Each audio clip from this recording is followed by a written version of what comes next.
ஏசாயா தீர்க்கதரிசன புஸ்தகம் 64வது அதிகாரத்தின் 4வது வசனத்தை வாசிக்க கேட்கலாம். ஏசாயா 64:4.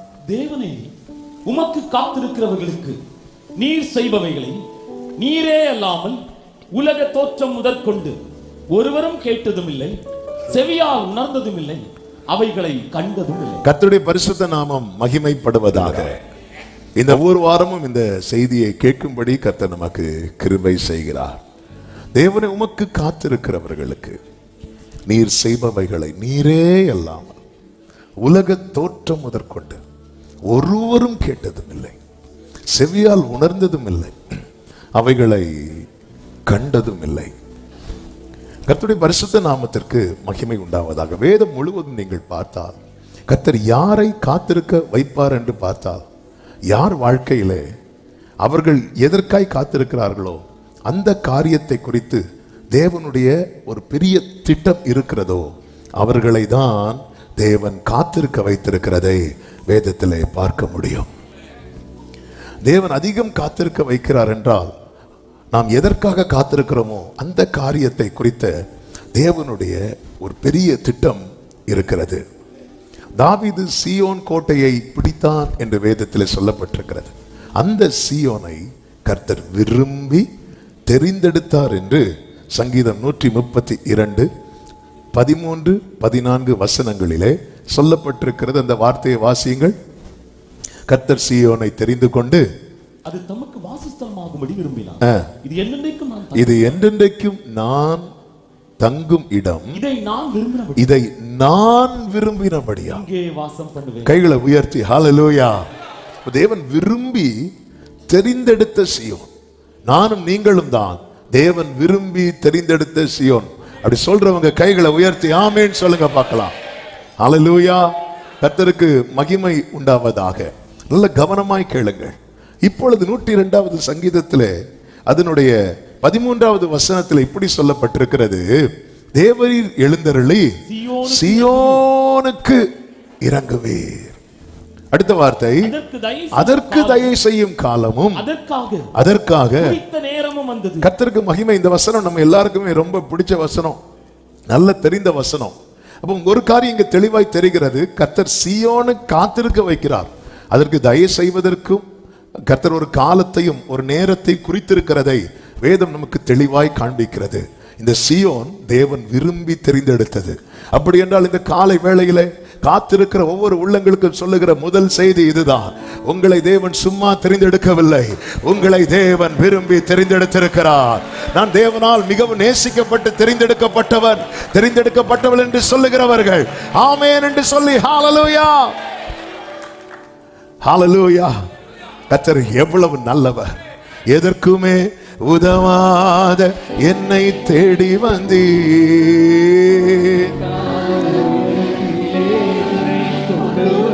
கண்மலையின் மறைவுக்குள்ளா என்னை நீ ஆமென் கரத்தின் நிழலினாலே.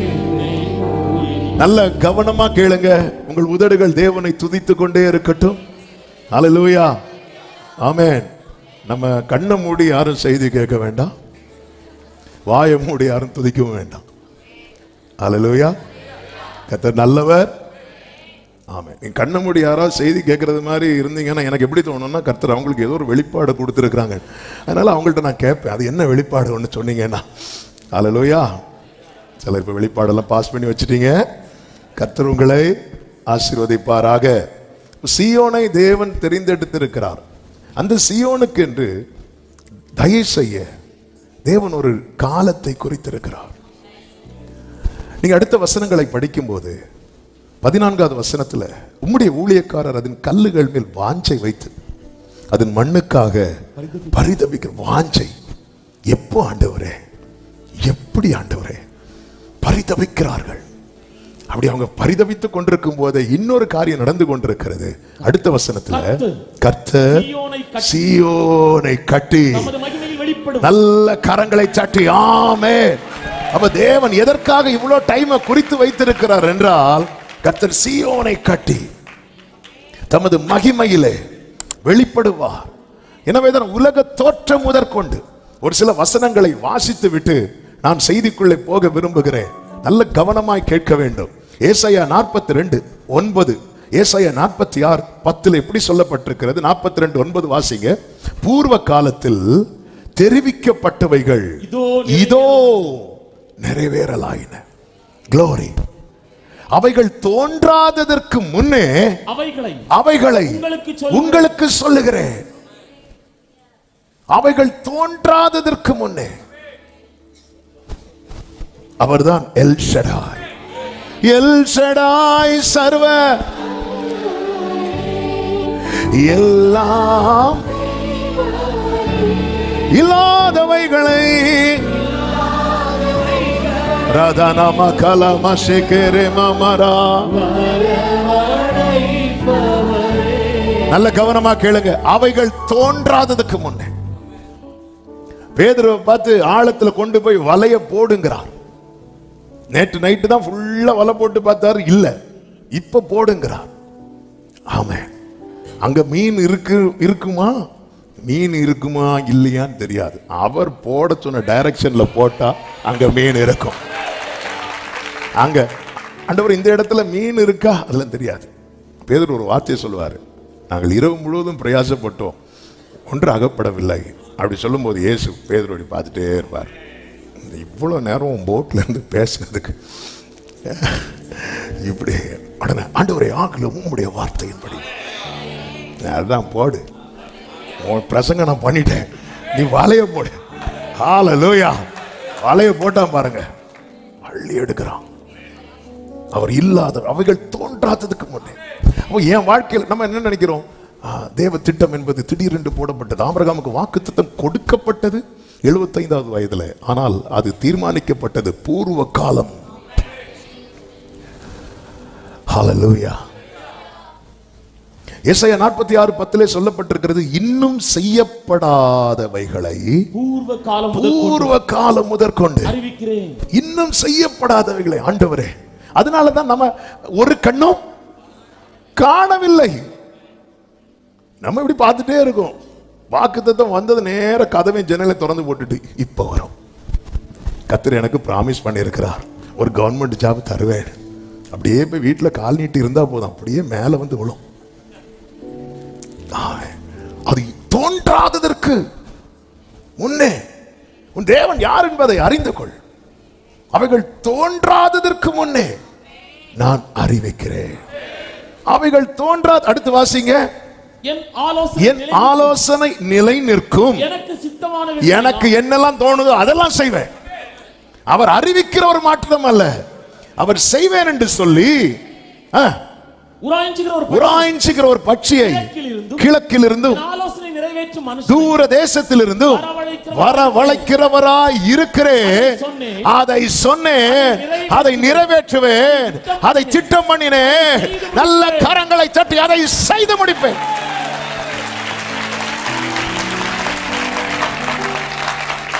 ஹல்லேலூயா. சாலமோன் கட்டின தேவாலயம், பெரிய தேவாலயம். அந்த தேவாலயத்தை கட்டி முடிக்கும் போது சாலமோன் ஒரு வார்த்தையை சொல்வார். 1 ராஜாக்களின் புஸ்தகம் 8வது அதிகாரம் அதனுடைய 15வது வசனத்திலே இப்படி சொல்லுவார், இஸ்ரவேலின் தேவனாகிய கர்த்தருக்கு ஸ்தோத்திரம். அவர் என் தகப்பனாகிய தாவீதுக்கு தம்முடைய வாக்கினால் சொன்னதை தம்முடைய கரத்தினால் நிறைவேற்றினார். அப்போ சொன்னது யாருக்கு? தாவீதுக்கு. அது எந்த காலத்தில் நிறைவேற்றுகிறார்? சாலமோன் நாட்கள். அப்போ எல்லா உரைக்கப்பட்ட வார்த்தைக்கும் நிறைவேறும் காலம் என்று ஒன்று இருக்கிறது. ஹல்லேலூயா.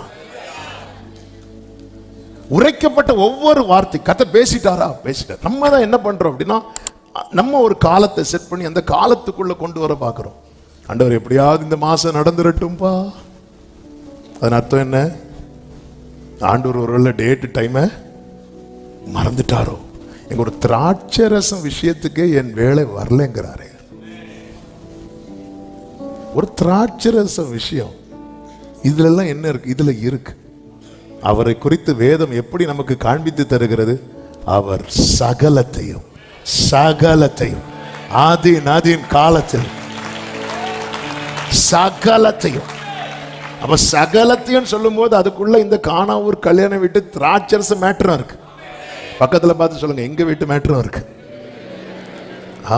இருக்கா? இப்போ உங்க வீட்டு மேட்டர் இருக்குன்னு சொல்லதான் வந்தேன். ஆனா இவ்வளவு சிரிப்பு வராது. ஹல்லேலூயா. சகலத்தையும் நீர் செய்வதை யாரால் தடுத்திட கூடும்? நீர் சொன்னதை நீர் செய்வதை தடுப்பவன் இல்லை. நீர் செய்வதை தடுப்பவன் இல்லை. கைகளை உயர்த்தி செய்வதை சத்தமாய் வல்லமை நிறைந்த வார்த்தையானவரே இயேசுவே, என்னை உருவாக்கினீர், என்னை உருவாக்கினீர் உந்தன் வார்த்தையா, என்னை உயிர்ப்பித்ததும் உந்தன் வார்த்தை. என்னை ஆற்றினீர், என்னை ஆற்றினீர், தேற்றினீரும் வார்த்தையா, என்னை தாங்கினீர், என்னை ஆற்றினீர், என்னை ஆற்றினீர், ஓ என்னை தாங்கினீர். இந்த கைகளை உயர்த்தி வார்த்தையானவரே, வார்த்தையானவரே, ஆதியில் இருந்தவரே, எனக்காய் வந்தவரே, ஆமென். வார்த்தையானவரே, ஆதியில் இருந்தவரே, glory, ஜீசஸ். வார்த்தையானவரே,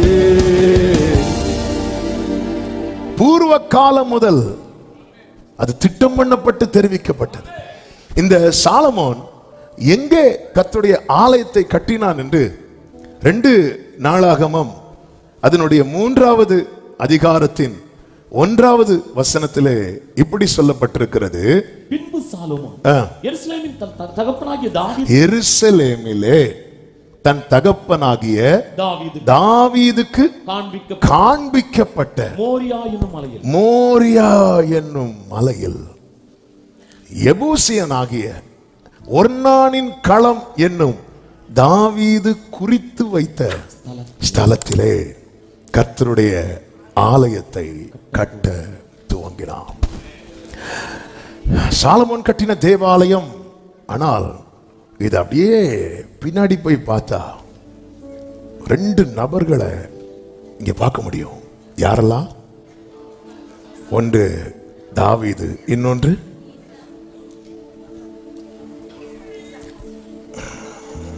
ஆபிரகாம். ஏதோ தற்செயலா எழும்பி கட்டப்படவில்லை. அழைக்கப்பட்ட வாக்குத்தத்த சந்ததியே. அதனாலதான் பைபிள்ல சொல்லப்பட்டிருக்கிறது, உன் தகப்பனாகிய ஆபிரகாமை உன்னை பெற்ற சாராளையும் நோக்கி பார். அங்கிருந்து துவங்கப்பட்டது. தகப்பனாகிய தாவீதுக்கு காண்பிக்கப்பட்ட மோரியா. அப்படி சொல்லும் போது இன்னும் ஃபைல புரட்ட வேண்டி இருக்கிறது. வெறுமனே ஓர்னானின் களம் என்றால் நம்ம 1 நாளாகமம் 21வது அதிகாரத்தை புரட்டினா போதும். ஆனா மோரியா என்னும் மலை என்று கர்த்தர் இங்கே மென்ஷன் பண்ணி இருக்கிறார். அப்படின்னா இன்னும் நம் தேவன் யார் என்பதை ஆண்டவர் விருதாவா என்னை தேடுங்கள் என்று ஒருவரிடத்தில் சொன்னது கிடையாது. சிங்க குட்டிகள் தாழ்ச்சி அடைந்து பட்டினியாயிருக்கும். கர்த்தரை தேடுகிறவர்களுக்கு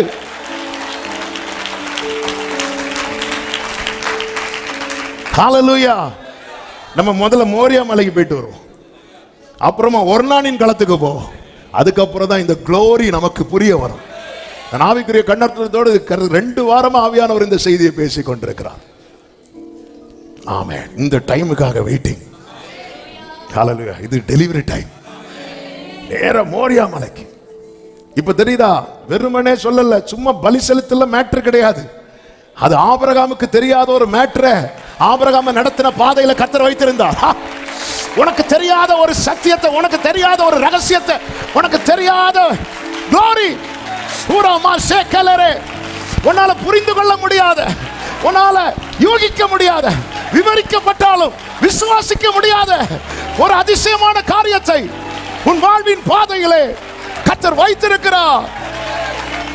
அது ஒரு கண்ணும் காணவில்லை, ஒரு காது கேட்கவில்லை. ஆதியாகமம் 22வது அதிகாரம் 1-2 வசனங்களில் இப்படி சொல்லப்பட்டிருக்கிறது. இந்த காரியங்கள் நடந்த பின்பு தேவன் ஆபிரகாமை சோதித்தார். 2வது வசனத்தை வாசிங்க. அப்பொழுது அவர், உன் புத்திரனும் உன் ஏகசுதனும் உன் நேசகுமாரனும் ஆகிய ஈசாக்கை நீ இப்பொழுது அழைத்துக் கொண்டு மோரியா தேசத்துக்கு போய் அங்கே நான் உனக்கு குறிக்கும் மலைகள். இதை நோட் பண்ணிக்கோங்க. 2 நாளாகத்தில் என்ன சொல்லப்பட்டிருக்கிறது? தாவீது குறித்த இடத்துல, தாவீது குறித்த இடம் இல்ல, இது கர்த்தர் குறித்த இடம்.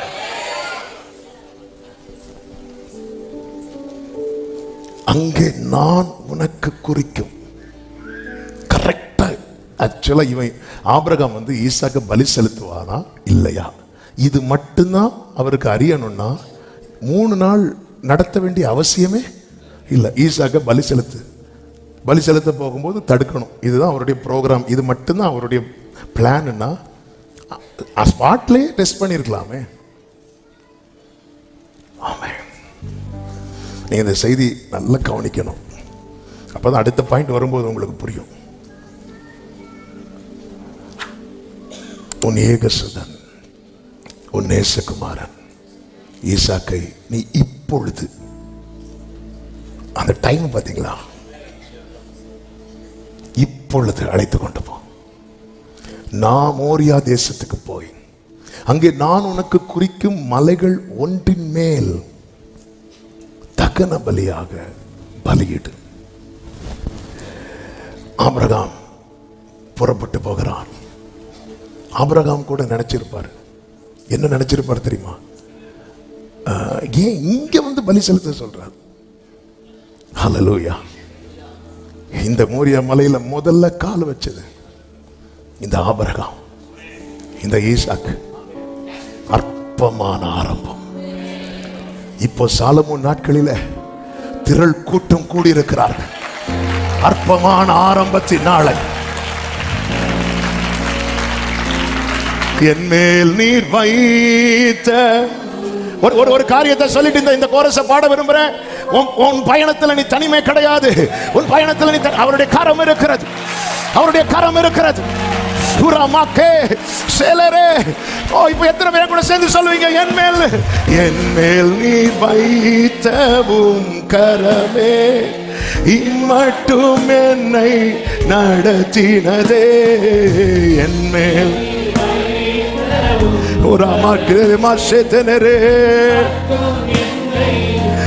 ஒன்றுமில்லா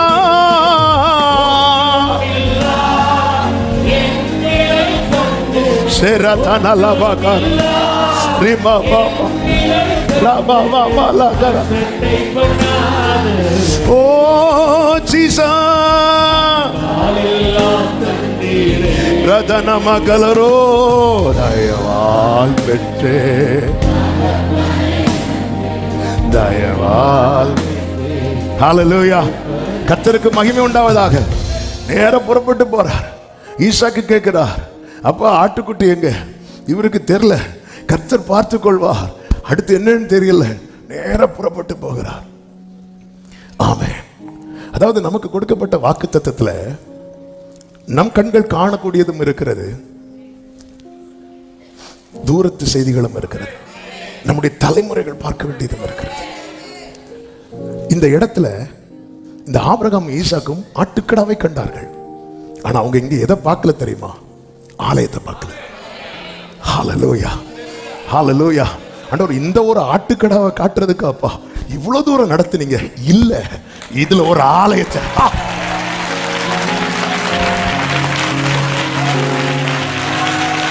இந்த பிரயாசத்துக்கு இது வீண் போகாது. ஒரு கலசம் தண்ணி எடுத்து கொடுத்தா கூட பரலோகத்தில் நிறைவான பலன் உண்டு என்று சொல்லி இருக்கிறார். அவருடைய நாமத்தின் நிமித்தம் நீ படுகிற அன்பின் பிரயாசம் ஒன்றும். ஜீசஸ், ஜீசஸ் நேரா வராங்க, நேரா வராங்க. அந்த ஆட்டுக்கடாவை ஆபிரகாமும் பார்க்கல, ஈசாக்கும் பார்க்கல. ஆபிரகாமும் பார்க்கல. என் கூட நீங்க டிராவல் பண்ணி வரணும். நான் மோரியா மலையில் நிக்கிறேன். ஹalleluya. ஆபிரகாம் வரல, ஈசாக்கும் ஆபிரகாமும் பார்க்கல, ஈசாக்கும் பார்க்கல. ஆனா இப்போ பார்க்கறாங்க. ஏன்? இதுதான் ரோமர் 4ல சொல்லப்பட்டிருக்கிறது. அவர் இல்லாதவைகளை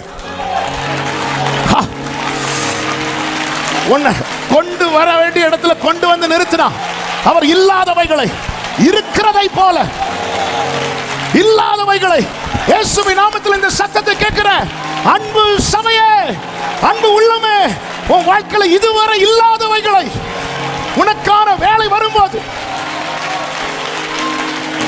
அதான் ஆண்டவர் சொல்ற, இப்பொழுது அவனை கூட்டிட்டு போ. இப்பொழுது சீயோனுக்கு தயவு செய்யும் காலமோ அதற்காக. இவன் ஆபிரகாம் நேரா மேல போயாச்சு. மேல போய் பைபிள்ல சொல்லப்பட்டிருக்கிறது, அவன் பலிபீடத்தை உண்டாக்கினான். எப்படி உண்டாக்கி இருப்பான்? அங்க இருக்கிற ஒவ்வொரு கல்லா எடுத்து. புரியலையா? ஒரு இடத்துல ஆலயம் கட்டுறதுக்கு முன்னாடி முதல்ல என்ன பண்ணுவாங்க? கல்லு போடுவாங்க.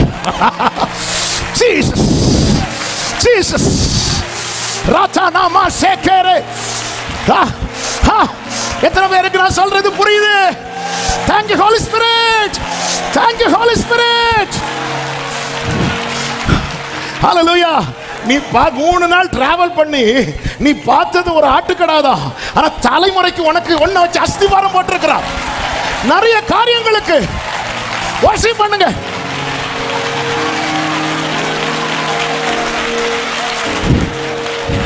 அநேக காரியங்களுக்கு இந்த வார்த்தையை மெடிடேட் பண்ணும்போது என்னால தாங்க முடியல. ஆவியானவர் இதை தீர்க்கமா எழுத வைத்தார். ஆமா, இவ்வளவு பிரயாசப்பட்டு இவ்வளவு ஜெபம் பண்ணி நீ கண்டது ஒரு ஆட்டுக்கடா, நீ கண்டது ஏதோ ஒன்று இல்ல.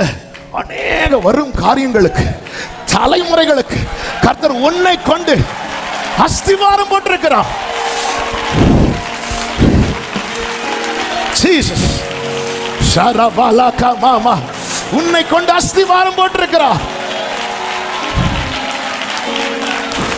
Thank you Holy Spirit. ஆமென் சொல்லுங்க பார்க்கலாம். அநேக காரியங்களுக்கு நாம் பார்க்க வேண்டியதை நம் கண்கள் காண வைப்பார்.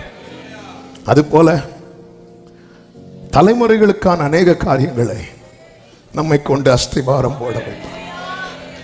1 பேதுரு 1வது அதிகாரம் 10, 11, 12 வசனங்களை படிக்கும்போது உங்களுக்கு உண்டான கிருபையை குறித்து தீர்க்க தரிசனம் சொன்ன தீர்க்க தரிசிகள் அதை கருத்தாய் ஆராய்ச்சி பண்ணினார்கள் என்று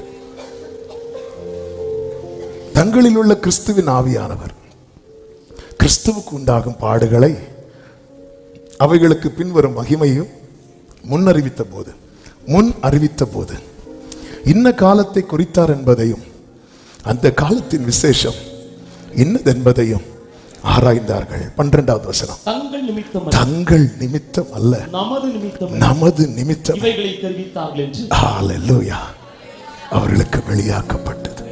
தங்கள் நிமித்தம் அல்ல. இவ்வளவு 3 நாள் ஆபிரகாம் லைஃப்ல 175 வருடங்களில் ஆபிரகாம் வாழ்க்கையில மறக்க முடியாத 3 நாள் பிரயாணம். சில ஜேர்னி நம்ம லைஃப்ல மறக்க முடியாது. ஏன்பா இதை செஞ்சீங்க, ஏன் ஆண்டவரே இந்த ஒரு 3 நாள். ஹல்லேலூயா. எனக்கு சின்ன வயசுல ஒரு வாட்டி அப்பா கூட நாங்கள் மீட்டிங் போயிட்டு வரோம். அப்போ நானும் இன்னொரு சகோதரன் உண்டு பேசிட்டு இருக்கிறோம். அப்பா காரில் ஃப்ரெண்டில் இருக்கிறாங்க, நாங்கள் பின்னாடி இருக்கிறோம். அப்போது சில காரியங்கள், அதாவது ஸ்கூலில் நடந்த காரியங்கள், காலேஜில் நடந்த காரியங்கள் அப்படி ஜாலியாக பேசிகிட்டு இருக்கும்போது நான் சொன்னேன் அவர்கிட்ட, ஐயோ ஒரு ரிவைண்ட் பட்டன் இருந்தால் எவ்வளோ சூப்பரில். உடனே இம்மிடியேட்டாக எங்கள் அப்பா ஃப்ரெண்டில் இருந்து அதே போல் ஒரு ஃபார்வர்ட் பட்டன் இருந்தால் இன்னும் சூப்பர் அப்படின்னாங்க. ஏன்னா சில காரியங்களை நினைக்கும் போதே அதை தட்டி விட்டுறணும். அதே போல் நம்முடைய லைஃப்பில் இந்த 175 வருஷத்தில் இந்த 3 days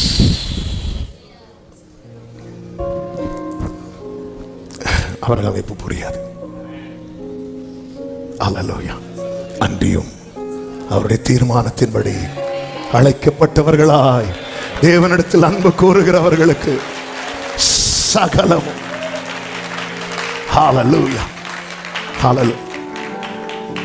அனுமதித்ததெல்லாம்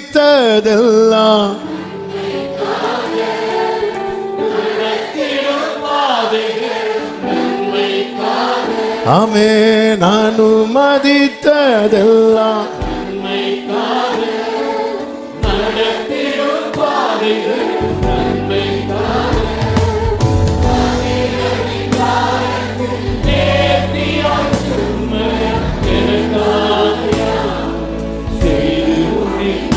ஆமென்.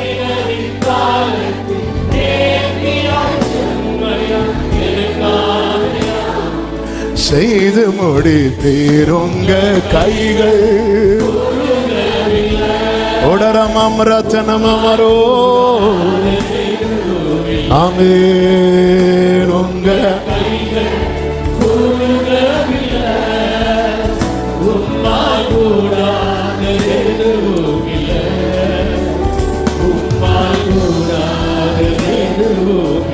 உங்க வாழ்க்கையில சில நாட்கள் அல்லது சில வாரங்கள் ஐயோ அதை நினைக்கவே முடியாது. ஆனா நீங்க கவனிச்சீங்கன்னா இந்த 3 நாளை ஆபிரகாம் லைஃப்ல கம்பல்சரியா வச்சிருந்தார். ஆமென். எங்கேயும் ஓடவும் முடியாது, சில காரியத்தை விட்டு எஸ்கேப்பே ஆக முடியாது. நீங்க கோவிட்ல இருந்து கூட எஸ்கேப் ஆயிடலாம், ஆனா இந்த திட்டத்திலிருந்து எஸ்கேப் ஆக முடியாது.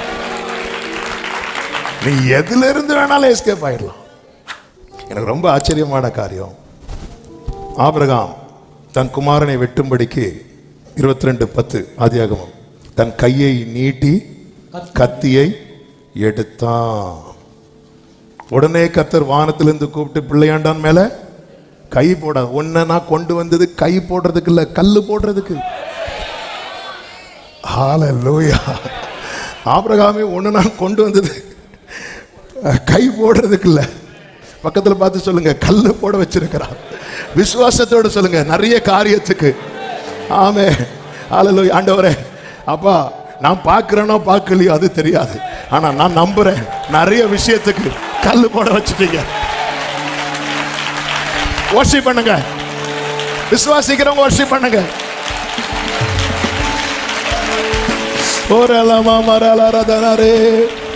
ஹல்லேலூயா. சகலத்தையும் நீர் உருவாக்கினீர், சகலத்தையும் நீர்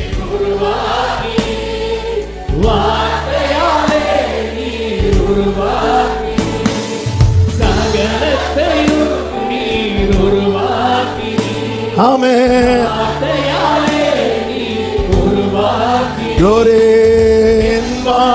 எஸ் எஸ் எஸ் ஆமென். நிறைவேற்றுவே ரதன மக்களா கருத்தினால் செய்து.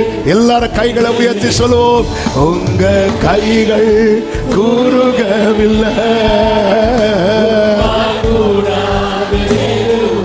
போரமல கதனரா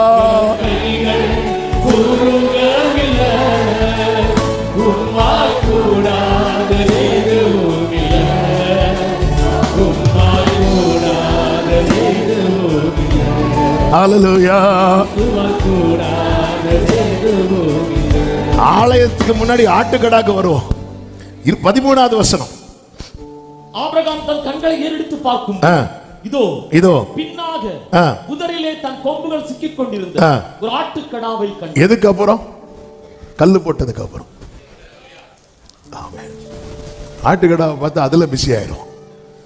கல்லு போடுறது ரொம்ப முக்கியம். ஆமென். அதாவது வீடு கட்டும் போது எங்களை ஜோம் பண்ண கூடுவாங்க, மற்ற எல்லாரையும் பிரதிஷ்டைக்கு கூடுவாங்க. ஆனா முக்கியமா வேலை எங்களால சில வேலை டிலே ஆகும். எதுக்கு தெரியுமா? டேட்டு கொடுக்கறதுக்கு. எதுக்கு டேட்டு கொடுக்கறதுக்கு தெரியுமா? ஒரு கல்லை போடுறதுக்கு. ஒரு கல்லு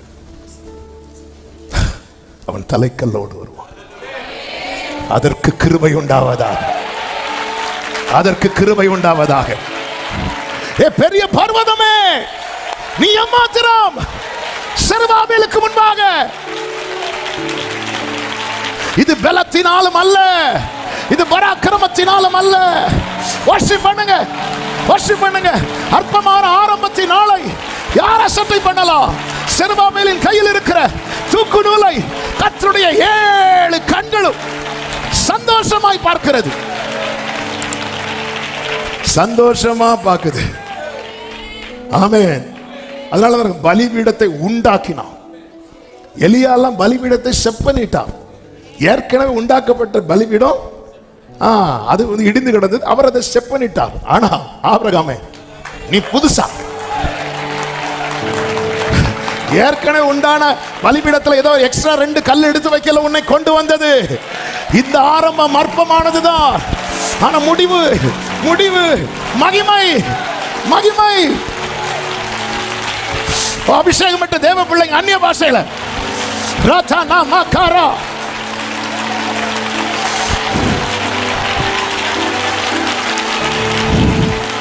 நீ கண்ணீரோடு நிக்கிற மோரியா மலையில தான் நாளைக்கு தாவீது வந்து நிக்க போறான், நாளைக்கு சாலமன் வந்து நிக்க போறான், நாளைக்கு ஒரு கூட்டம் ஜனங்கள் வந்து ஆராதிக்க போகிறார்கள். ஹல்லேலூயா. அந்த இடத்துல வர்ஷிப் நடக்குது. ஹல்லேலூயா. ஃபர்ஸ்ட் வர்ஷிப் பண்ணது ஆபிரகாமும் ஈசாக்கும். அந்த இடத்துல ஆமென். பின் நாட்கள் கழிந்தது. ஒரு கூட்டம் ஆசாரியர்கள், ஒரு கூட்டம் ஆசாரியர்கள், ஒரு கூட்டம் ஜனங்கள் ஊரில் ஒருவனும் வம்சத்தில் 2 பேருமாய் தெரிந்தெடுத்து இன்னைக்கு நீ மட்டும்தான் ஆராதிக்கிற. இன்னைக்கு நீ உன் குடும்பம் மட்டும்தான் ஆராதிக்கிறது. உன் ஜனம் வரும், உன் இனம் வரும், உன் சொந்தங்கள் வருவார்கள். ஹல்லேலூயா, ஹல்லேலூயா. அந்த இடத்துல இங்க வர்ஷிப்னாலே, வர்ஷிப்னாலே அந்த இடத்துல வேற யாரும் இருக்கக்கூடாது. அடிக்கப்பட்ட ஆட்டுக்கடா, அடிக்கப்பட்ட அந்த வர்ஷிப்னாலே அந்த இடத்துல வேற யாரும் இருக்கக்கூடாது. ஆராதனைனாலே இயேசு ஒருவரே. ஹல்லேலூயா. ஆபிரகாமே கை போடாத, ஆபிரகாமே கல்லு போடாதேன்னு சொல்லல. ஆமே. உங்க கையை நீங்களே பாருங்க. ஆண்டவர் இந்த பலவீனமான கையை வச்சாப்பா நீங்க கல்லு போட வைக்கிறீங்க நிறைய நிறைய நிறைய காரியத்துக்கு. அதனாலதான் தாவீது சொல்றாரு, வெகு தூரத்து செய்திய மனுஷர் முறைமையா, அதாவது ஆமே இந்த இந்த இந்த பேதைக்கு எப்படி சொன்னா புரியுமோ அப்படி சொல்ல வைக்கிறீங்க. இந்த காலை வேளையில வெகு தூரத்து செய்திய கர்த்தர் அநேகருக்கு தீர்க்க தரிசனமாய் பேசி கொண்டிருக்கிறார். சோர்ந்து போகாத, தளர்ந்து போகாத, பயணத்தை பாதியில முடிக்க நினைக்காத. உன் பின்னாட்களிலே உன் நிமித்தமாய் ஒரு திரள் கூட்டம் எழும்ப போகிறது. நல்ல கரங்களை தட்டி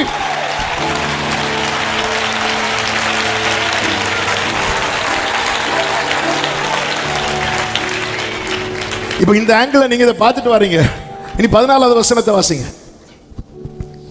நீ உன் புத்திரன் என்றும் 14 ஆபிரகாம் அந்த இடத்துக்கு யெகோவா ஈரே என்று பெயரிட்டான். அதனாலே கர்த்தருடைய பர்வதத்தில் பார்த்துக் கொள்ளப்படும் என்று ஃபுல் ஸ்டாப் வைக்க வேண்டியதானே. அடுத்து இந்நாள் வரைக்கும், இந்நாளுக்காக அந்நாளை ஆயத்தப்படுத்தின என் தேவனுக்கு. அன்னைக்கு கேமராலாம் கிடையாது, வாட்ஸ்அப் எப்படிங்க என்னங்க. ஆபிரகாம் காலம் எங்க, தாவீது காலம் எங்க, சாலமோன் காலம் எங்க. என்ன இதன் அர்த்தம்? அழைக்கப்பட்டவன் வாழ்க்கையில நடப்பது எதுவும் தற்செயல் அல்ல. ஏற்கனவே இதோ பூர்வ காலத்தில் தெரிவிக்கப்பட்டவைகள், அது தோன்றாததுக்கு முன்னே. ஆமென். அனைத்தையும் செய்து மூடி நீர் நினைத்தது. ஆமென். அனைத்தையும் நீர் நினைத்தது. சொல்லுங்க, நீர் முடிவெடுத்தால், நீர் முடிவெடுத்தால் யாதான் மாற்ற முடியும். சந்தோஷமா பாடுங்க. நீர் முடிவெடுத்தால் glory எனக்கென முன் குறித்த எதையுமே எனக்கென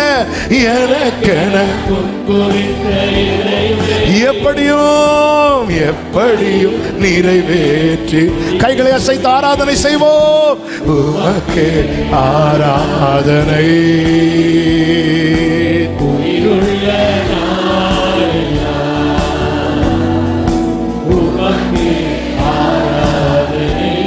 Glory. அனைத்தையும் செய்து முடிக்கும், அனைத்தையும் நீர் நினைத்தது ஆமென். அனைத்தையும்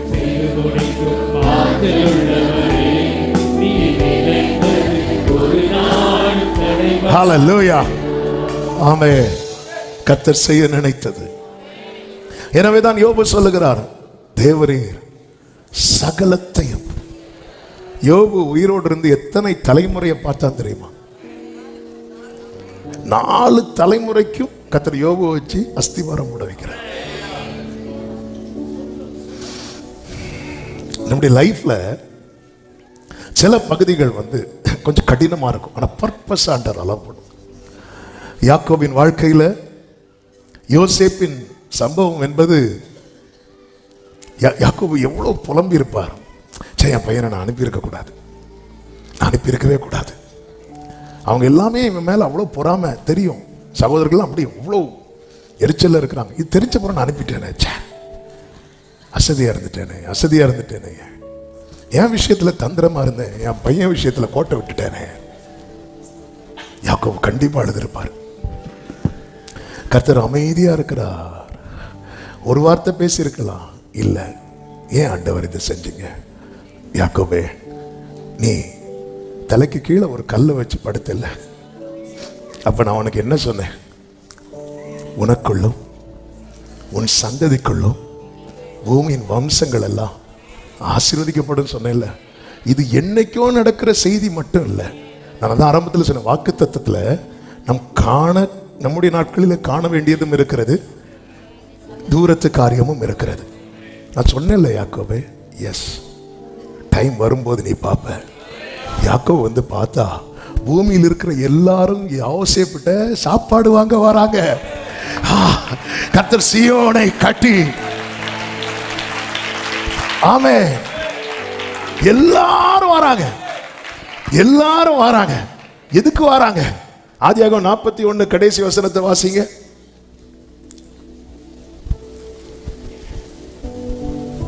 சகல தேசங்களில் இருந்து சகல தேசத்தாரும் யோசேப்பினிடத்தில் தானியம் கொள்ளும்படி எகிப்துக்கு வந்தார்கள். சத்தமா ஒரு ஆமென். தலைக்கு கீழே ஒரு கல்லை எடுத்து வச்சு படுத்தோண்ட சொல்ற, உனக்குள்ளும் உன் சந்ததிக்குள்ளும் பூமியின் வம்சங்கள் எல்லாம் ஆசீர்வதிக்கப்பட்டிருக்கும். இது ஆண்டவராகிய இயேசு கிறிஸ்துவை குறித்த தீர்க்க தரிசனம். அப்படி இருந்தாலும் கரண்ட் லைஃப்ல அவன் பார்க்கிறான், எப்படி ஆண்டவரே. அன்னைக்கு யாக்கோபுடைய டிமாண்ட் என்ன தெரியுமா? பெத்தேலில் யாக்கோபுடைய டிமாண்ட் என்ன? நான் போற இடத்துல எல்லாம் என்ன காப்பாற்றி எனக்கு உணவு தந்தா போதும். அப்பா சாப்பாட்டுக்காக ஜெபம் பண்றாரு, பையன்ட்ட சாப்பாட்டுக்காக ஒரு கூட்டமே நிக்குது. இப்ப சொல்லுங்க, அனுமதித்ததெல்லாம் அதாவது யாக்கோபுடைய ஜெபத்தை பாத்தீங்களா? ஆண்டவரே உணவு, அதாவது சாப்பாடு கஷ்டம் இல்லாதவங்களுக்கு அந்த பிரேயர் ஒரு அற்பமான பிரேயர். ஆனா அடுத்த வேலைக்கு என்று வரும்போது ஹல்லேலூயா ஹல்லேலூயா. யாக்கோபு ஆண்டவரே கல் எடுத்து வச்சுட்டு, நிறைய இடத்துல கல்லு போட வச்சுட்டு இருக்கிறார், கல்லுகள்லாம் வருது. ஆமே. அப்பா இப்ப யாக்கோபு பார்க்கிறார். பார்க்கும்போது கூட்டம் கூட்டமா நிக்கிறாங்க. யோசேப்போ தானியத்தை அளந்து ஆண்டவர், இதுக்கு ஆண்டவர் அள வச்சுங்க, என் பிள்ளை அளந்து கொடுக்கிறதுக்காக என்ன அள வச்சுட்டீங்களே. ஆமே. கர்த்தர் எல்லாம் நன்மையா தான் செய்வார். என்னை அழைப்ப கனம் பண்றவங்க சத்தம் ஆமென் சொல்லுங்க பார்க்கலாம்.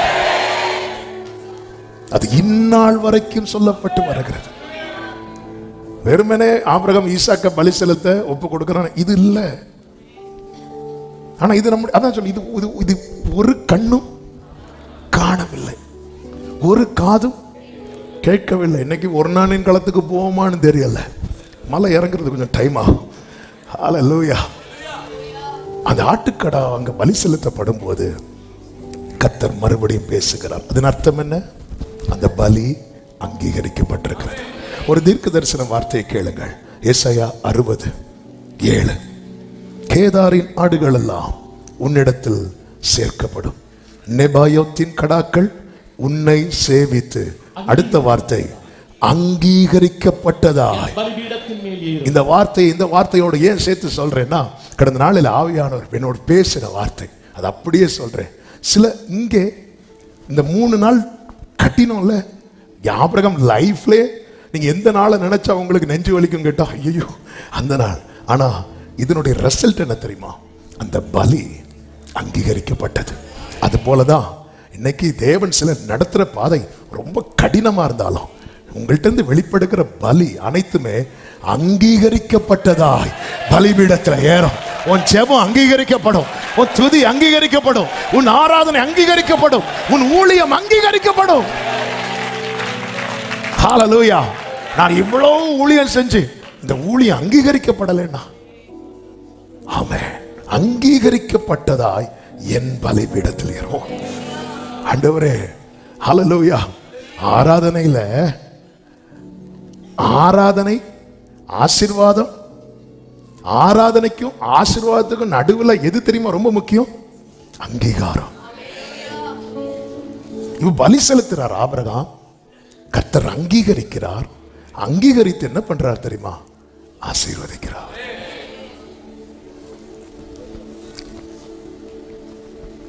ஹல்லேலூயா. ஆண்டவரே, என்னிலிருந்து உமக்காக வெளிப்படுகிற அனைத்தும் அங்கீகரிக்கப்படுவதா. வேதத்தில் ஒரு வசனம் இருக்கிறது அல்லவா, நீ தேவாலயத்துக்கு போகும்போது கர்த்தர் எப்படி நடத்துறார் பாத்தீங்களா?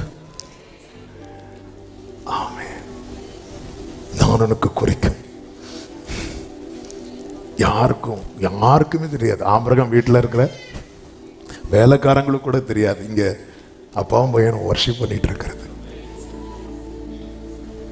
இயேசு ரத்தத்துக்கு தாம் சிந்தின ரத்தத்தின் அடையாளமாய் அந்த ரசத்தை எடுக்கும் போது சீஷர்களுக்கு தெரியாது, இது அநேகருக்காக. ஹல்லேலூயா. அந்த ரசத்தை எப்படி எடுத்து ரசத்துல என்ன ரசிக்கிறார் அப்படி பார்க்கிறார். ஆமென். இப்படி பார்த்தா பேதுரு, யோவான், யாக்கோபு. இப்படி பார்த்தா பேதுரு, யோவான், யாக்கோபு கூட ஜான்சன். நான் என்ன சொல்றேன், நீங்க உங்களை சொல்லுங்க. உங்களையும் சொல்லலாம். எனக்கு 4 பேரை சொல்லி 40 பேர் சொல்லலைன்னா இவ்வளவு நேரம் சொன்ன செய்தி ஒரு பிரயோஜனம் இல்லாம, ஏன்னா அப்படி ஒரு பார்வை பார்ப்பீங்க. ஹல்லேலூயா. தலைமுறையே, தலைமுறைகளுக்கு செய்தி, தலைமுறைகளுக்கு இந்த வார்த்தையை கேளுங்கள். இன்னைக்கு நீங்க அனுபவிக்கிற பல நன்மைகளுக்கு உங்கள் முற்பிதாக்களை வைத்து அஸ்திபாரம் போட வைத்திருக்கிறேன். எனவேதான் நீதிமொழிகளில் சொல்லப்பட்டிருக்கிறது, உன்னை பெற்ற தகப்பனை நீ அவமதிக்காத. உன் தாய் வயது சென்றவளாகும் போது அவளை அவமதிச்சிடாத. ஹல்லேலூயா, ஹல்லேலூயா. பல காரியங்களுக்கு அவர்களை வைத்து அஸ்திபாரம் போட வைத்திருக்கிறார். அநேக காரியங்களுக்கு நம்மை வைத்து அஸ்திபாரம் போட வைத்திருக்கிறார். என்ன அதன் அர்த்தம்? வடித்த கண்ணீர் வீணல்ல, ஏறெடுத்த ஜெபம் வீணல்ல, பட்ட பிரயாசம் வீணல்ல. நிச்சயமாய் முடிவு உண்டு. ஆபிரகாமை வைத்து அஸ்திபாரம் போட வைத்திருக்கிறார். இந்த அஸ்திபாரம் என்பது உபதேசத்தின் அடையாளமாக இருக்கிறது. உபதேசம். நான் சொல்லிய என் வார்த்தைகளை கேட்டு அவைகளின்படி செய்கிறவன் எவனோ, லூக்கா 6வது அதிகாரம் அதனுடைய 47, 48 வசனங்களிலே ஆழமாய் தோண்டி கற்பாறை மேல் அஸ்திபாரம் போட்டு வீடு கட்டுகிற மனுஷனுக்கு ஒப்பாயிருக்கிறான். ஆபிரகாமை குறித்து ஆண்டவர் அழகாய் சொல்லுகிறார். ஆதியாகமம் 18:19 கர்த்தர் ஆபிரகாமுக்கு சொன்னதை நிறைவேற்றும்படியாய் அவன் தன் பிள்ளைகளுக்கும் தனக்கு பின்வரும் தன் வீட்டாருக்கும் நீங்கள் நீதியையும் செய்து கர்த்தருடைய வழியை காத்து நடவுங்கள் என்று கட்டளையிடுவான் என்பதை எனவேதான் ஆபிரகாம் வச்சு அஸ்திவாரம் போடுறார். இவன் உபதேசத்தை மாற்ற மாட்டான். என்னதான் பிளஸ் பண்ணாலும் உபதேசத்தை மாற்ற மாட்டான். நான் அறிந்திருக்கிறேன். ஹல்லேலூயா. உபதேசம் சத்தியம், சத்தியம், சத்தியம். நம்முடைய அஸ்திவாரமே வசனம் தான். இயேசு என் ஆசையன. நீங்க என்னை வீட்டில் அப்படியே இருந்து இதை ஹம்பன்ட்டே இருங்க. இயேசு என் அஸ்திவாரம். நேசமுசிப்பாரு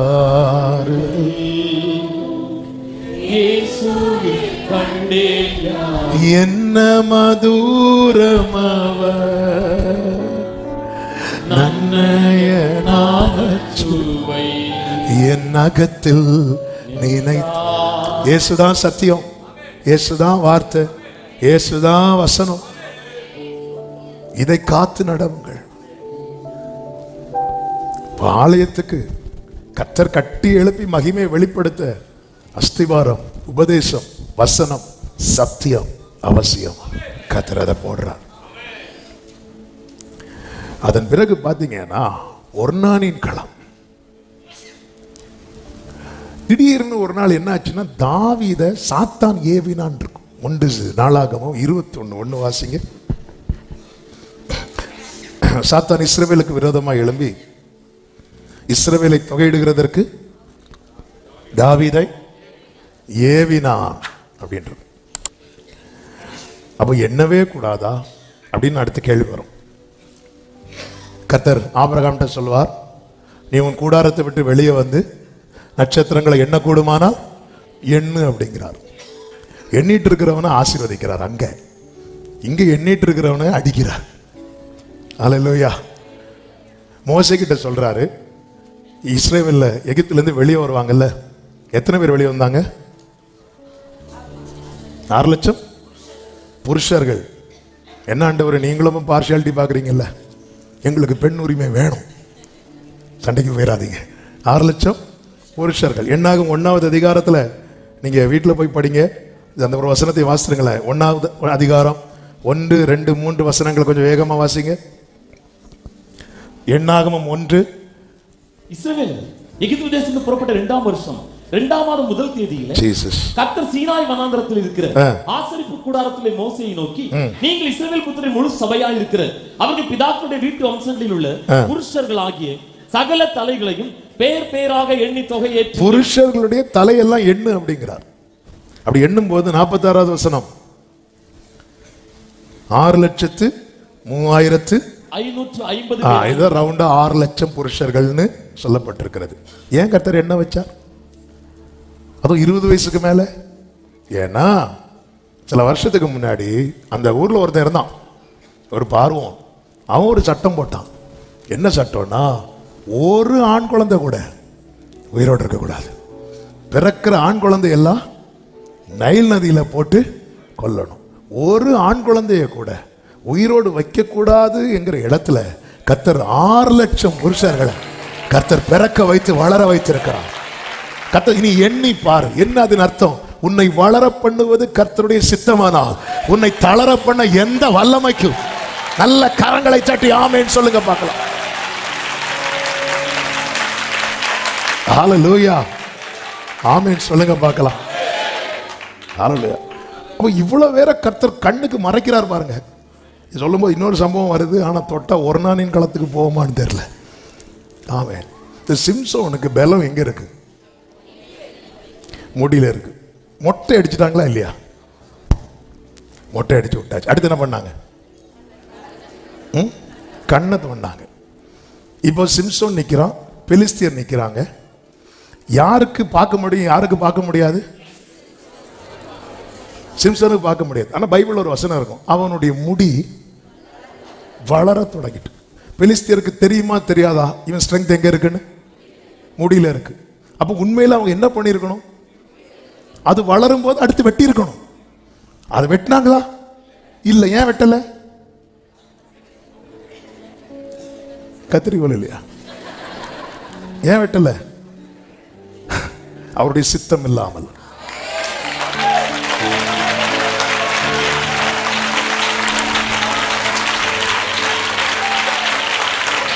ஒரு காசுக்கு 2 அடைக்கலான் குருவி, 2 காசுக்கு 5 அடைக்கலான் குருவி, அவைகளில் ஒன்றாகிலும் அவர் சித்தம் இல்லாமல் தரையில விழாது. உங்கள் தலையில் உள்ள முடி எல்லாம் எண்ணப்பட்டிருக்கிறது. அப்பா அறியாம நீர் அறியா.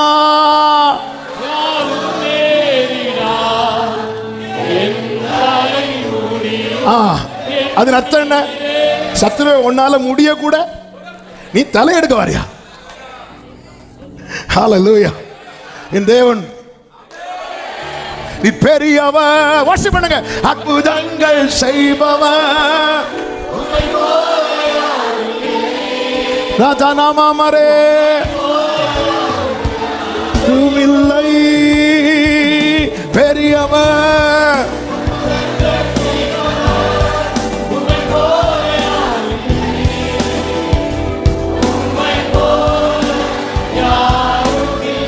ஆமென் ஆமென். கர்த்தர் நல்லவர். ஆமென். அப்போ இவங்களும் என்றாங்க, தாவீதும் என்றார். நம்முடைய செயல் நமக்கு நன்மையாய் தோன்றினாலும் அதுக்கு பின்னாக கர்த்தர் தான் இருக்கணுமே தவிர சாத்தா இருக்கக்கூடாது. பேதுரு பேசினது சரியாக தான் தோணுச்சு. இவைகளெல்லாம் நமக்கு சம்பவிக்க கூடாது. நாம இருந்தாலும் அப்படித்தானே சொல்லுவோம். உண்மையிலே அக்கறை உள்ளவங்க, பாசம் உள்ளவங்க சொல்லுவாங்க, நான் கஷ்டப்பட போறேன், ஆமே அப்படியே சொல்லுவாங்க. இல்லை, இப்படிதான் ஒரு குறிப்பிட்ட ஊரில் என்னுடைய சாட்சி சொல்லிட்டு இருந்தேன். நான் +2 படிக்கும்போது என்ன பயங்கர ஃபீல் பண்ணி சொல்லிட்டு இருக்கிறேன். அழகான கண்கள் அந்த டைமில் இறங்கின டைம். ஒரு சிஸ்டர் அப்போ தூங்கிட்டு அப்போ தான் எழுந்தாங்களோ என்னவோ தெரில. அப்போ சொல்கிறேன், நான் 12th படிக்கும்போது ஒரு சகோதரர் என்னை பார்த்து சொன்னார், நீ பிறந்தது வேஸ்ட் அப்படின்னு. உடனே அந்த சிஸ்டர் ஆமே இல்லை ஆமேனா இப்படி கொஞ்ச நேரம் பார்த்துட்டே இருந்தேன். முடிஞ்சு வச்சுக்கிறேன். ஹல்லேலூயா. இப்படி ஆமேன் போடுறாங்க. நம்ம ஆமீன் போட்டதுமே கொஞ்ச நேரம் இதான் உறங்கினா ஆமீன்ல சொல்லக்கூடாது, அமைதியா இருந்திருக்கு. ஹல்லேலூயா. ஆனா பேதுருக்கு பின்னாக இருந்து செயல்பட்டது யார் தெரியுமா? சாத்தான். என்னது தப்பா ஆண்டவர், அவங்களெல்லாம் நீங்க என்ன சொல்றீங்க? சரி, எப்படி நம்ம கிட்ட என்ன சொல்லுவாருன்னு. என்னன்னா, இங்க 3 பெரிய ஆபத்தோட தாவீது நிற்கிறான். என்ன செலக்ட் பண்ணணும்னு தெரியல. நேரம் போகிறதுனால சொல்றேன். உருவின பட்டயத்தோட தூதன் நிற்கிறான். ஆமென். என் ஆண்டவரை பார்த்தீங்களா? தீமையை கூட நன்மையா மாற்றுறார். இப்ப தாவீதை எப்படி லாக் பண்றாரு பாருங்க. அவனை ஒண்ணு பண்ணு, ஒர்னான் களத்துல போய் பலி செலுத்த சொல்லு அப்படிங்கிறார். ஆமென். தாவீது நினைச்சிருப்பார், ஒர்னான் களத்துக்கு போய் விலை கொடுத்து வாங்குவார். 1 நாளாகமம் 21வது அதிகாரத்துல இருக்கிறது. நீங்க வீட்டுல போய் படிங்க. அதனுடைய 22 அதுக்கு முன்னாடி 18வது வசனத்தை வாசிங்க. 15-18 வாசிங்க. 15-15வது வசனம். எருசலேமையும் அழிக்க தேவன் ஒரு தூதனை அனுப்பினார். ஆனாலும் அவன் அழிக்கையில் கர்த்தர் பார்த்து அந்த தீங்குக்கு மனஸ்தாபப்பட்டு சங்கடிக்கிற தூதனை நோக்கி, போதும், இப்போது உன் கையை நிறுத்து என்றார். கர்த்தருடைய தூதன் எபூசினாகிய ஓர்னானின் களத்தண்டையிலே 18வது வசனத்துல, அப்பொழுது எபூசினாகிய ஓர்னானின் களத்திலே கர்த்தருக்கு ஒரு பலிபீடத்தை உண்டாக்கும்படி தாவீது, நான் வாசிக்கும் போது கூட வாசிக்காதீங்க. தாவீது அங்கே போக வேண்டும் என்று தாவீதுக்கு சொல் என்று கர்த்தருடைய தூதன் காத்துக்கு கட்டளையிட்டான். ஆமா, எப்படி கொண்டு வரார் பாருங்க. சிலர் டிமாண்ட் பண்ணுவாங்க தெரியுமா? ஆமா, ஏய் சர்ச்சுக்கு வா, சர்ச் அது வரை கேட்டுட்டு இருப்பான். அம்மா எனக்கு அது வாங்கி கொடுங்க, அது வாங்கி கொடுங்க, அது வாங்கி கொடுங்க, அது வாங்கி கொடுங்க. வாங்கியே கொடுக்க மாட்டாங்க. ஏய் விவிஎஸ்க்கு போ, நான் விவிஎஸ் போனேன், எனக்கு வாங்கி கொடுப்பீங்களா? இங்க அப்படிதான் நடக்குது. தாவீதே, அப்ப ஒண்ணு பண்ணு, நீ ஒர்னான் களத்துக்கு போ, அங்க ஒரு பலிபீடத்தை உண்டாக்கு. இந்த ஒர்னான் களத்துக்கு தாவீது வருகிறான். வந்து என்ன செய்தான் தெரியுமா? அதனுடைய 22-25 நான் வாசிக்கிறேன். இந்த களத்தில் நிலத்திலே நான் கர்த்தருக்கு ஒரு பலிபீடத்தை கட்டும்படிக்கு அதை எனக்கு கொடு. அதை பெரும் விலைக்கு கொடு. ஆரம்பத்தில் ஒரு நாள் வந்து இல்லை இல்லை நீங்க எடுத்துக்கோங்க, இல்லை இல்லை நான் அதை சும்மா வாங்க மாட்டேன், அதை எனக்கு கொடு. 25 26 வசனங்கள்ல நீங்க பாத்தீங்கன்னா தெரியும், தாவீது ஒரு பெரிய கிரயத்தை கொடுக்கிறான். இந்த இடத்துல தான் ஆபிரகாமை வைத்து அஸ்திபாரம் போடப்பட்டது. இந்த இடத்துல தாவீதை வைத்து ஒரு கிரயம் கொடுக்கப்பட்டது. அப்ப தாவீது ஆல்ரெடி கிரயம் கொடுத்துட்டானா, சாலமோனுக்கு அந்த இடத்துல எப்படி வரலாம் தெரியுமா? இலவசமா. இதுக்கு பேரு தான் என்ன தெரியுமா? கிருபை.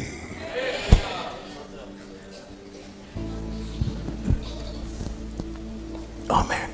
சாலமோன்ட்ட தாவீது சொல்லுவார், இங்க பாருப்பா, இங்க ஆலயம் கட்டுறதுக்காக நான் என் சிறுமையில நிறைய சேர்த்து வச்சிருக்கிறேன்.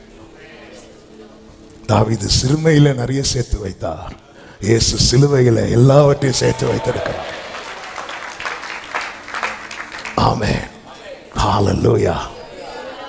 ஆபிரகாமை வச்சு அஸ்திவாரம் சத்தியம், தாவீதை வச்சு கிரயம் கிருபை. இனி மத்தேயு 1:1 ஆபிரகாமின் குமாரனாகிய தாவீதின் குமாரனாகிய இயேசு கிறிஸ்துவினுடைய என்ன அதன் அர்த்தம்? கிருபையும் சத்தியமும் ஒன்றை ஒன்று சந்திக்கும். அவர்தான் என் ஆண்டவராகிய இயேசு கிறிஸ்து. யோவான் சுவிசேஷம் 1வது அதிகாரம் 12வது வசனத்திலே சொல்லப்பட்டிருக்கிறது, அவருடைய நாமத்தின் மேல் 13வது வசனம், அவர்கள் இரத்தத்தினாலாவது 14 அந்த வார்த்தை மாம்சமாகி கிருபையினாலும் சத்தியத்தினாலும் நிறைந்தவராய் நமக்குள்ளே வாசம் பண்ணினார். அவருடைய மகிமையை கண்டோம். அது பிதாவுக்கு ஒரே பேரான அவருடைய மகிமைக்கு ஏற்ற மகிமையாயிருந்தது. அன்று ஆபிரகாமை வைத்து அஸ்திபாரம் போட வைத்து தாவீதை வைத்து கிரயம் கொடுக்க வைத்த இடத்துல சாலமோன் ஆலயத்தை கட்டும் போது மகிமை இறங்கினது. ஹல்லேலூயா. அது போலதான், அது போல இதெல்லாம் நிழல். சபையே கேளு, கிருபையும் சத்தியம் நிறைந்தவராய் நமக்காக இறங்கி வந்து நமக்குள்ளே வாசம் பண்ணுகிற இயேசு கிறிஸ்து நம்முடைய வாழ்வை மறுரூபப்படுத்தி மகிமை மேல் மகிமையடைய செய்கிறவர். ஹல்லேலூயா. எனவேதான் மொத்த பைபிளுமே நீங்க யாருன்னு பாத்தீங்கன்னா ஜீசஸ். மொத்த பைபிளும் என்னங்க? கிருபையும் சத்தியம் தான் மொத்த பைபிளை. மொத்த பைபிளுமே ஜீசஸ். ஹல்லேலூயா.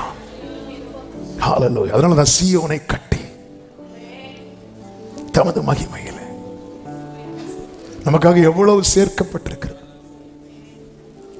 நாம் நீதிமான்களாக்கப்பட அவர் பாவமாக்கப்பட்டார். நாம் ஆசீர்வதிக்கப்பட அவர் சாபமாக்கப்பட்டார்.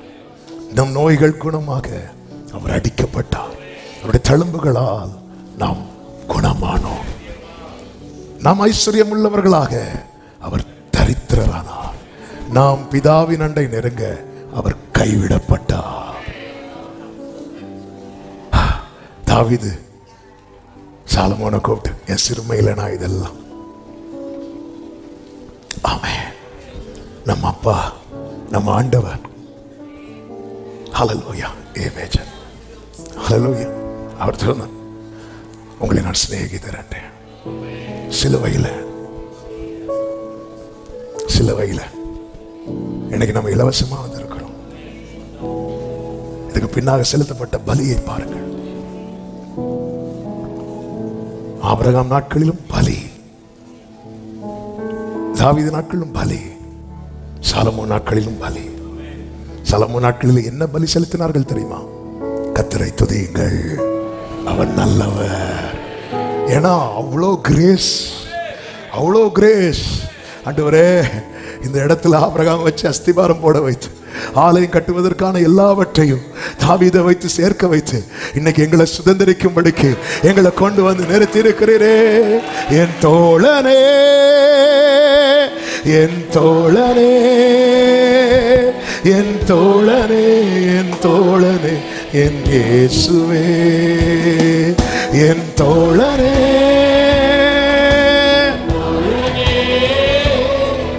என் தோழனே.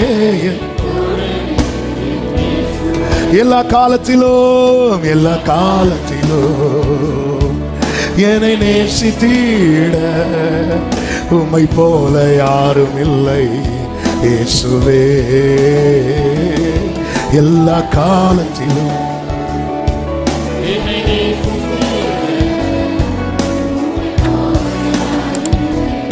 இயேசுவே என்னை விட்டுவிட நீர் மனிதன் அல்லவே. உம்மிலே மாற்றம் ஒருபோதும் இல்லையே.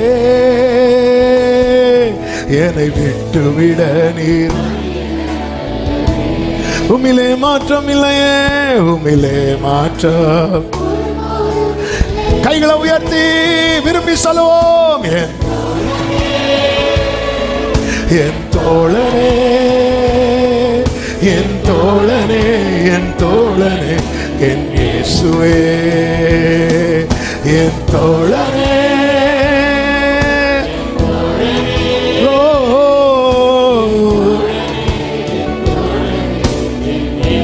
சொல்லுங்க. எல்லா காலத்திலும் ஆபிரகாம் காலத்திலே நம்மை நேசித்திருக்கிறார். ஆதாம் காலத்திலே நம்மை நேசித்திருக்கிறார். பூர்வ காலம் முதல் தெரிவிக்கப்பட்டவைகள் இதோ நிறைவேறலாயின. எல்லா காலத்திலும் உம்மை போல யாரும் இல்லை.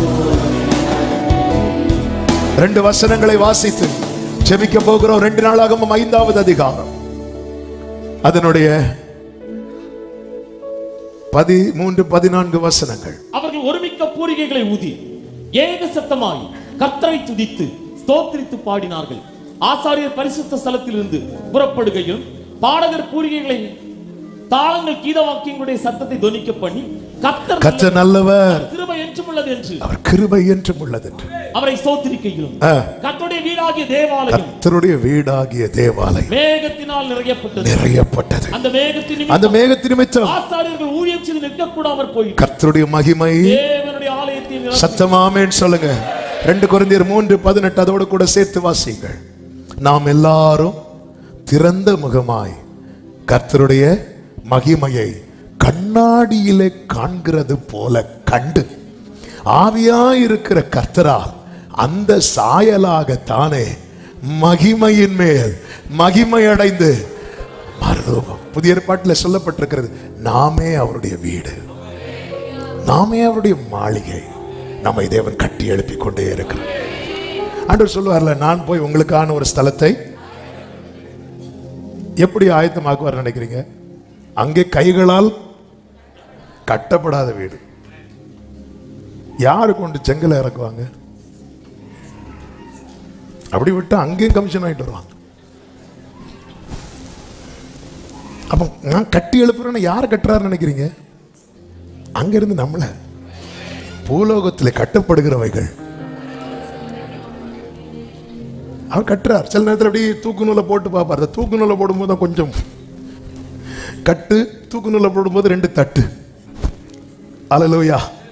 டெய்லி தட்டு வருதா, டெய்லி நூலை போடுறாரு. ஒரு வகையிலும் செட் ஆக மாட்டேங்குது. ஆனாலும் நூலு தான் போடுறாரு, ஜேசிபி விடல. அல்லேலூயா. என் ஜனமாகிய குமாரத்தை நான் வேறு எந்த பிரகாரம் நடத்துவேன்? நல்ல கர்த்தர் விரும்பி தெரிந்தெடுத்து கட்டி மறுரூபப்படுத்தும். அழகாய் திரள் வெண்ணாடை அணிந்தோர் மகிமையினாளது, மகிமையினாளது.